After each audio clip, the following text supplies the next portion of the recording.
tir chung thia mo o tin an mo hanin in zui dem atin anin kai an kalna pi tin an koilen koy sa kalna pi ma Ping philip kai an ti thin Ping philip athlatlon to ataka ka blo ke po ip pa ka mon lo ei kai pakhatin ron zui bel vele done o an tlan chia o ka mo se do adu vaklo pakhat chuan Ping philip an thlathlon to an in zui ni hi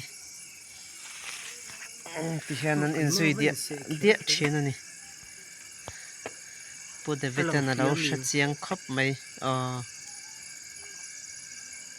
sing slip ke po hin enjoy dia abia ba asan tu apun tak ni mo sing slip nei puno ban yang ke po kan ne ama pen ka that to na ma pen apo le ve si kan ne yan tia ta hi ni no mo ka rong hoi ta hi ni an market chin ne kan nuai thina a ta hi ni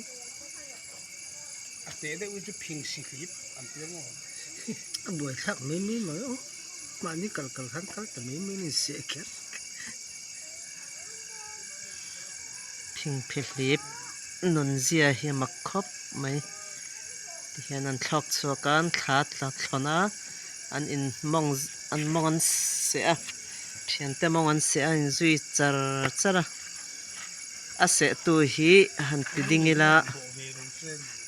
a hma mi zawk hi an lo dinga an lo hak ve thap thin ani an ti ni chu